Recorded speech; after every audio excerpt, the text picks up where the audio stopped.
नमस्कार, news nation देख रहे हैं आप। मैं हूं आपके साथ अंजीत। महादेव बैटिंग ऐप का प्रमोटर सौरभ चंद्राकर इन दिनों सुर्खियों में है। इसी साल फरवरी महीने में सौरभ चंद्राकर ने अपनी प्रेमिका के साथ शादी रचाई थी। दावा किया जा रहा है कुछ शादी में बॉलीवुड के कई नामचीन कलाकार पहुंचे थे। सूत्रों के मुताबिक शादी का वो वीडियो ईडी के हाथ लग गया, जिसके बाद शादी में शामिल होने वाले बॉलीवुड कलाकारों को पूछताछ के लिए अब बुलावा भेजा गया है।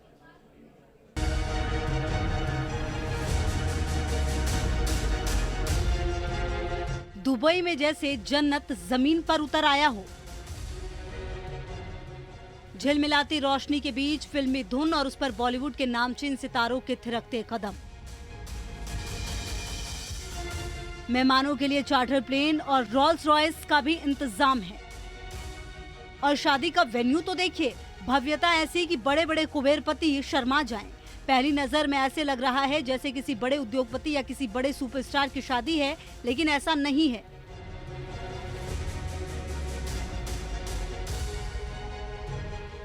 दुबई की शादी का ये वीडियो जब जांच एजेंसियों के हाथ लगी तो वो भी सकते में आ गए, क्योंकि ये शादी सट्टा किंग सौरभ चंद्राकर की थी, जो फरवरी महीने में दुबई में हुई थी। वही सौरभ चंद्राकर जो महादेव बुक बैटिंग ऐप का मालिक है, वही सौरभ चंद्राकर जिसकी शादी में शामिल होने की वजह से कई सेलेब्स रडार पर आ गए हैं।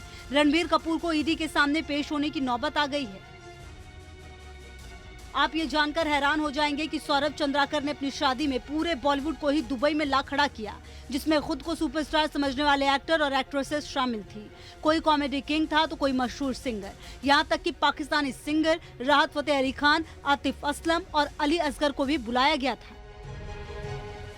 शादी के लिए वेडिंग प्लानर से लेकर डांसर और डेकोरेटर तक उसने मुंबई से बुलाए थे और सबका भुगतान नकद किया। इसके लिए हवाला चैनल का इस्तेमाल किया गया। सौरभ चंद्राकर ने पानी की तरह पैसा बहाया। जांच एजेंसियों को पता चला कि सौरभ चंद्राकर ने करीब 200 करोड़ रुपए बॉलीवुड सितारों पर उड़ाए। आरोप है सौरभ ने इन सितारों की फीस के लिए हवाला के जरिए कैश दिए। अब इस शादी में शामिल होना बॉलीवुड सितारों के लिए गले की फांस बन गई है, क्योंकि ईडी ने उन्हें पूछताछ के लिए नोटिस भेजना शुरू किया है।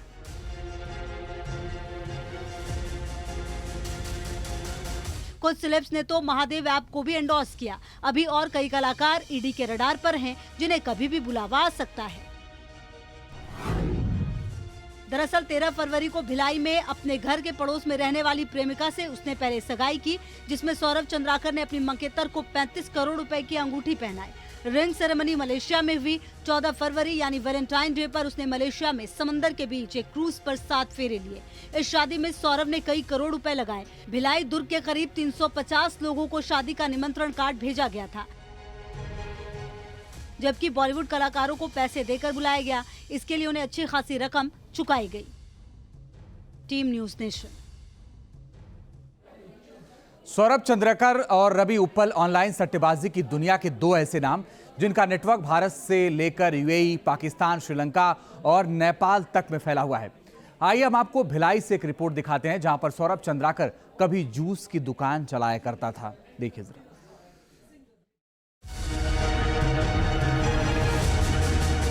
सौरभ चंद्राकर अपनी शादी को लेकर सुर्खियों में आया। शादी में बॉलीवुड सितारों के जमावड़े से पता चला कि सौरभ कोई छोटा मोटा धनकुबेर नहीं है, काले धन का मास्टरमाइंड है और बैटिंग ऐप का बड़ा खिलाड़ी। साल 2019 ये वो समय था जब पूरी दुनिया कोविड-19 से पीड़ित थी। पूरी दुनिया में चक्के जाम थे, रास्ते बंद थे, दरवाजे बंद थे, लोगों की किस्मत मानो बैठ सी गई थी। लेकिन उस समय छत्तीसगढ़ की राजधानी रायपुर से लगे भिलाई शहर में सौरभ चंद्राकर नाम के एक युवक की किस्मत ऐसी चमकी कि जो आज पूरे दुनिया भर में नामचीन हो गया है। इस खेल में अकेले सौरभ चंद्राकर खिलाड़ी नहीं, बल्कि उसका एक और दोस्त रवि उप्पल भी है। लेकिन आपको ये जानकर हैरानी होगी कि बैटिंग की दुनिया में उतरने से पहले सौरभ चंद्राकर जूस की दुकान चलाता था। महादेव ऐप की चर्चा आज पूरे देश में है और इस महादेव ऐप से जुड़े हुए जो ऑनर हैं उनकी कहानी आपको दिखाने की कोशिश करेंगे। मैं जिस जगह पर खड़ा हूँ ये भिलाई शहर का वो इलाका है जहाँ पर कभी सौरभ चंद्राकर की जूस की दुकान हुआ करती थी, लेकिन अब उस जूस की दुकान को तो हटे हुए समय हो गया। लेकिन अब उस जगह पर एक आलीशान बिल्डिंग जो है वो बन रही है और आलीशान बिल्डिंग में बहुत सारे ऑफिसेज होंगे, लेकिन ये वो जगह है जब कभी सौरभ चंद्राकर यहाँ पर जूस की फैक्ट्री चलाता था, जूस बेचा करता था और जूस बेचते बेचते सट्टे के कारोबार में वो उतरा और सट्टे के कारोबार में उतरने के बाद उसकी किस्मत ऐसे चमकी कि महादेव ऐप के माध्यम से उसने मानो पूरे सट्टा जगत में बादशाहत हासिल कर ली। और उसके बाद स्थिति यह है कि आज सौरभ चंद्राकर अपने साथी रवि उत्पल के साथ ईडी की रडार पर है। वो एक जूस की दुकान संचालित करता था और वहीं पर उसके 2-3 मित्र बने थे जिनके साथ वो सट्टे का छोटा मोटा कारोबार करता था। धीरे धीरे करके जब ये कोविड का दौर आया उस दौरान फिर इन लोगों ने ये ऑनलाइन बेटिंग ऐप्स वगैरह इन सब से जुड़े और फिर इनको जब लगा कि इसमें अच्छा मतलब एक कमाई का अच्छा साधन है तो ये लोग बाहर जा कर के प्रॉपरली इसकी ट्रेनिंग वगैरह भी ली। लेकिन जब दुर्ग पुलिस ने उस पर शिकंजा कसना शुरू किया तो सौरभ और रवि उपल दोनों दुबई के लिए कूच कर गए और वहीं से महादेव बेटिंग ऐप के जरिए करोड़ों रुपयों का वारे न्यारे करने लगे। महादेव ऐप के मेन संचालक सौरभ चंद्राकर का एक बहुत गहरा दोस्त रवि उपल, वो भी आजकल दुबई में है, सौरभ चंद्राकर के साथ रहता है। रवि उपल महादेव ऐप का दूसरा संचालक है। रवि उपल भिलाई के इस इलाके में, इस बिल्डिंग में उनका घर रहा है, टॉप फ्लोर पर वो अपने भाई के साथ रहते थे। बीते दिनों जब ईडी ने सौरभ चंद्राकर और रवि उपल को खोजने की कोशिश की थी तो ये वो ठिकाना था जहाँ पर ईडी की दबिश हुई थी। यहाँ पर पूछताछ की गई लेकिन यहाँ से ईडी को कुछ मिला तो नहीं था, लेकिन ये इलाका जो है वो कहीं ना कहीं हाईलाइट होते हुए दिखा कि जो महादेव ऐप आज पूरे देश में चर्चा का विषय है, उस महादेव ऐप के जो दूसरे संचालक हैं रवि उपल, वो भी भिलाई में रहे हैं, भिलाई में रहते रहे हैं और उनके जो रिश्तेदार हैं वो भी आजकल भिलाई में ही हैं, लेकिन वो मीडिया से बचते नजर आते हैं।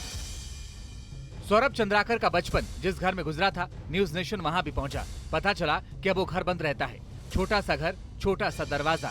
इसी घर में सौरभ चंद्राकर अपने माता पिता के साथ रहा करता था। महादेव ऐप का मुख्य संचालक सौरभ चंद्राकर का बचपन भिलाई में गुजरा। भिलाई का एक घर ऐसा भी है जहां पर सौरभ चंद्राकर अपने माता पिता के साथ रहता था। हालांकि अब वो घर बेच दिया गया है, लेकिन उस घर तक हम पहुंचे हुए हैं। दिखाएंगे कि ये बैकुंठ धाम इलाके की ये कॉलोनी है और इस कॉलोनी में ये जो घर है, छोटा सा गेट है, गेट के अंदर एक दरवाज़ा दिखाई दे रहा है। ये कभी सौरभ चंद्राकर का आशियाना हुआ करता था और सौरभ चंद्राकर का बचपन यहीं बीता है और यहीं रहते हुए उसने अपनी शिक्षा दीक्षा ग्रहण की और यहीं के आसपास उसने अपने छोटे मोटे काम शुरू किए, जिसमें जूस सेंटर भी था। और जूस सेंटर में रहते हुए 2019 में उसने महादेव ऐप की इबारत लिखी और लॉकडाउन के दौरान उस ऐप को डेवलप किया और डेवलप करने के बाद वो ऐप इतना चर्चित हुआ कि पूरे देश में लोग जो ऐप से जुड़ते गए और सौरभ चंद्राकर अपने दोस्त उत्पल चंद्राकर के साथ धीरे धीरे अमीर होता गया। सौरभ चंद्राकर के पिता भिलाई में ही पंप ऑपरेटर के तौर पर तैनात थे, लेकिन पिता की कमाई उसे कम लगी तो जूस का दुकान खोल लिया। और जब कोरोना आया तो उसके शातिर दिमाग में आया सट्टेबाजी वाला आइडिया। सौरभ चंद्राकर के पिता भिलाई नगर निगम में पंप ऑपरेटर का काम करते थे और यहाँ से सौरभ चंद्राकर का सफ़र शुरू होता है। सौरभ चंद्राकर भिलाई की गलियों में खेला कूदा, इस भिलाई के स्कूल में पढ़ाई की और भिलाई में रहते हुए उसने ऑनलाइन सट्टा ऐप यानी महादेव ऐप शुरू किया। स्थिति ये हुई कि केवल भिलाई में 1000 से ज़्यादा लोग सौरभ चंद्राकर के लिए काम करते थे। सौरभ चंद्राकर उन्हें पैसे देता था और उस आधार पर धीरे धीरे ये पूरा नेटवर्क बड़ा होता गया। 2019 के बाद 2020 में दुर्ग जिले की पुलिस यानी दुर्ग जिले में उस दौरान एसपी रहे अभिषेक पल्लव ने इस पूरे मामले का भंडाफोड़ किया, कई तरह की कार्रवाइयाँ की और उन कार्रवाइयों में करीब 300 से 350 लोगों की गिरफ्तारी हुई। बहुत ज़्यादा कार्रवाई होते हुए देख सौरभ चंद्राकर अपने दोस्त के साथ दुबई शिफ्ट हो गया और जब कार्रवाइयाँ बढ़ती गई, पुलिस का दबाव बढ़ा, तो धीरे धीरे अपने जानने पहचानने वाले लोग, घर परिवार के लोगों को भी दुबई शिफ्ट कर दिया गया। सौरभ का जब सट्टेबाजी का साम्राज्य बढ़ने लगा तो उसने साउथ के अन्ना ऐप को भी खरीद लिया। उस ऐप से भी 50 लाख लोग जुड़े हुए थे। इस तरह से महादेव ऐप और अन्ना ऐप के जरिए सौरभ चंद्राकर करीब 5000 करोड़ का खेल खेलने लगा। स्थिति ये है कि साउथ का अन्ना ऐप जिसमें 50 लाख लोग जुड़े हुए थे, उसको भी सौरभ चंद्राकर ने खरीद लिया और उसको महादेव ऐप में जोड़कर ये पूरा कारोबार 5000 करोड़ से भी ज़्यादा का बना दिया। ईडी की दखल हुई, ईडी ने कार्रवाई की और ईडी की दखल के बाद अब वर्तमान में तो थोड़ी बहुत भिलाई शहर में, दुर्ग ज़िले में इस पूरे मामले में कार्रवाई हो रही है। लोग डरे हुए हैं, डर के कारण इस ऐप से दूर हैं, इसकी कार्रवाई से डरकर इसका संचालन से लोग दूर हैं। लेकिन पूरे देश भर के कई राज्यों में अभी भी ये ऐप संचालित हो रहा है और करोड़ों रुपए की ठगी या यूँ कहा जाए कि ऑनलाइन लूट जो है वो सौरभ चंद्राकर और उसके दोस्तों के साथ, उसके गुर्गों के साथ पूरे देश भर में चल रही है।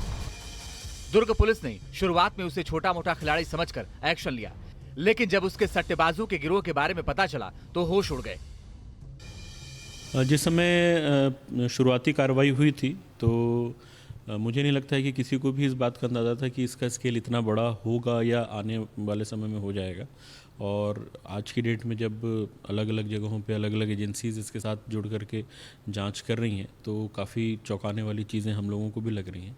और हम लोग जिस लेवल पे काम कर रहे थे उससे काफ़ी ऊपर लेवल तक भी मतलब इनकी पहुंच है, ऊपर लेवल तक इन्होंने पेनिट्रेट किया हुआ है। मामला जब ईडी के पास पहुंचा तो ईडी ने भोपाल से लेकर मुंबई तक और भिलाई से लेकर कोलकाता तक के कई ठिकानों पर दबाव डाला। तब से लेकर आज तक हर दिन सौरभ चंद्राकर और अभी उप्पल को लेकर नए खुलासे हो रहे हैं। भिलाई से अंकुश शर्मा, टीम न्यूज नेशन। और अब आपके जहन में ये सवाल होगा कि आखिर महादेव बैटिंग ऐप में ऐसा क्या है जिसके चक्कर में फंसकर लोग अपनी जीवन भर की कमाई लुटा देते हैं। ये ऐप काम कैसे करता है और किस तरह इस ऐप के जरिए सौरभ चंद्राकर अरबपति बन गया, ये समझिए आप।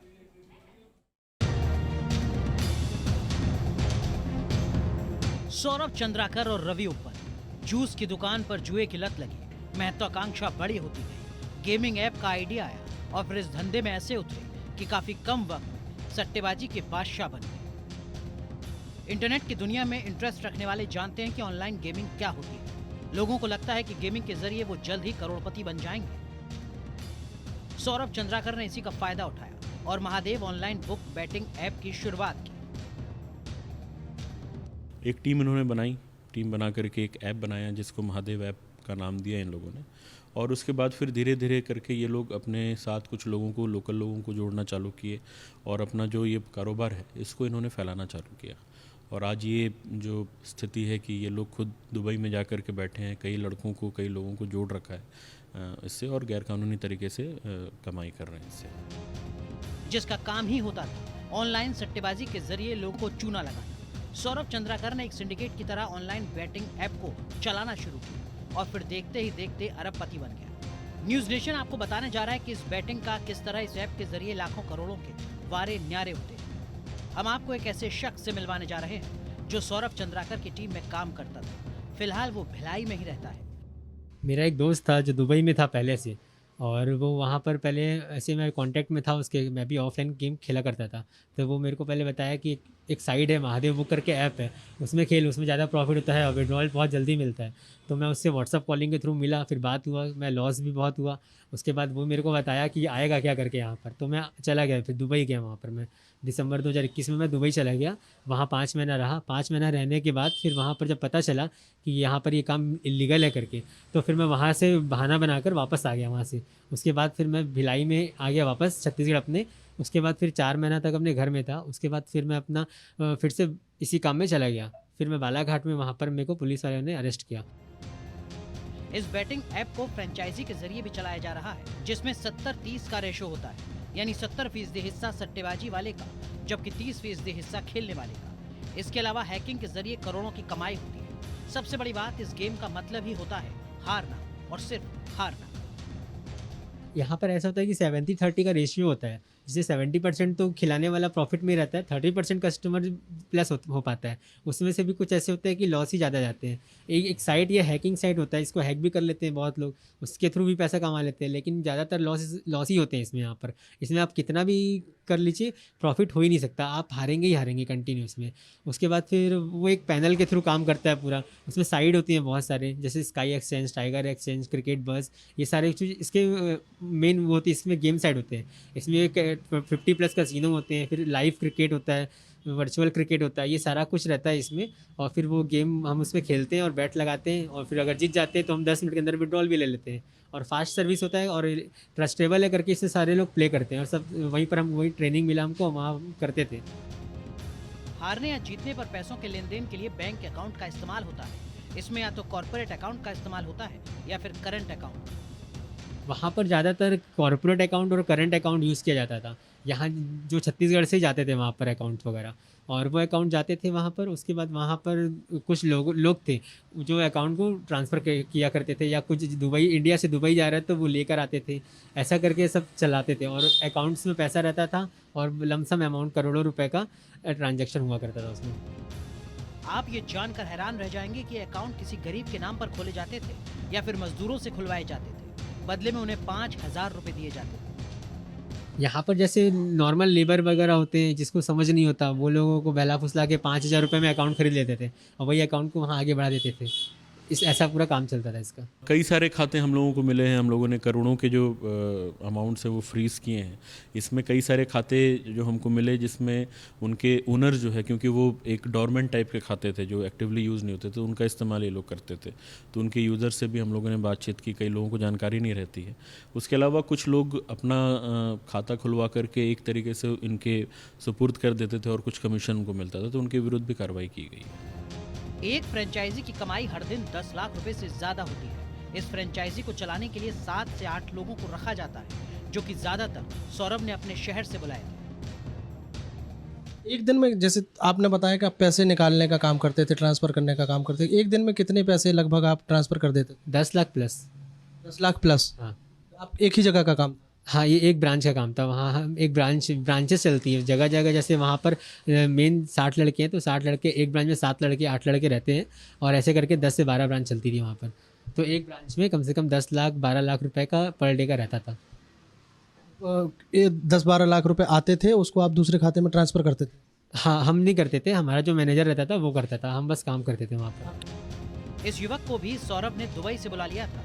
ये भी फ्रेंचाइजी में काम करता था। बदले में 30,000 रुपए सैलरी मिलती थी। खाना पीना और मेडिकल की फैसिलिटी फ्री थी। नहीं, उसमें 7 लड़के जो होते थे, 4 लड़के दिन में काम करते थे और 3 लड़के रात में काम करते थे। तो 4 लड़कों का काम होता था दिन वालों का, एक डिपॉजिट मोबाइल पकड़ता था, एक विड्रॉल पकड़ता था, और एक जो कस्टमर आते थे वो पकड़ता था, और एक जो नॉर्मल चेक करता था कि किसको पेमेंट करना है, पेमेंट गया है कि नहीं गया, ये चेक करते थे। तो ऐसे ही सिमिलर रात में भी होता था। कितनी तनख्वाह मिलती थी आपको? वहाँ 30,000 सैलरी मिलती थी। बाकी चीज़ें, बाकी फैसिलिटी सब चीज़ उन्हीं की तरफ से रहता था, खाना पीना घूमना सब चीज़ उनकी तरफ से, मेडिकल से लेकर हर चीज़ सब उनका।